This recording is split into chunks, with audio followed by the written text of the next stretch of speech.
Hello guys, આજે આપણે બનાવીશું સેવ ભાજી। તો એક પેનમાં આપણે 2 થી 3 ચમચી તેલ લઈ લઈશું। ત્યારબાદ તેમાં 1 ચમચી બટર એડ કરી લઈશું।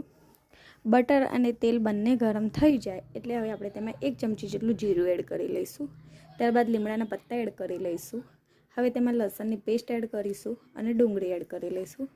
ડુંગળીને આપણે ગોલ્ડન બ્રાઉન થાય ત્યાં સુધી શેકી લઈશું। ત્યારબાદ આપણે તેમાં ટામેટાં એડ કરી લઈશું। હવે ટામેટાને આપણે ચડવા દઈશું। તો આપણે તેને ઢાંકીને ચડવા દઈએ।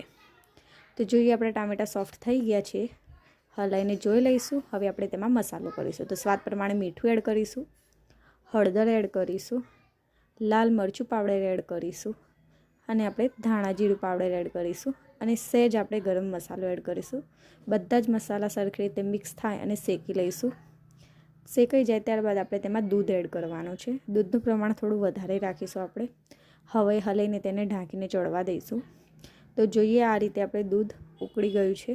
હવે તેમાં આપણે રતલામી સેવ એડ કરીને હલાવી લઈશું। હલાયા બાદ હવે આપણે તેમાં કસ્તુરી મેથી એડ કરીશું અને કોથમીર એડ કરીશું। હવે આપણે તેને હલાવી લઈશું અને 2 થી 3 મિનિટ માટે હવે આપણે તેને ઢાંકીને ચડવા દઈશું। તો થઈ ગઈ છે 2 થી 3 મિનિટ। તો આ રીતે ક્રીમી ટેક્સચર થઈ ગયું છે। તો તૈયાર છે આપણી સેવ ભાજીની સબ્જી।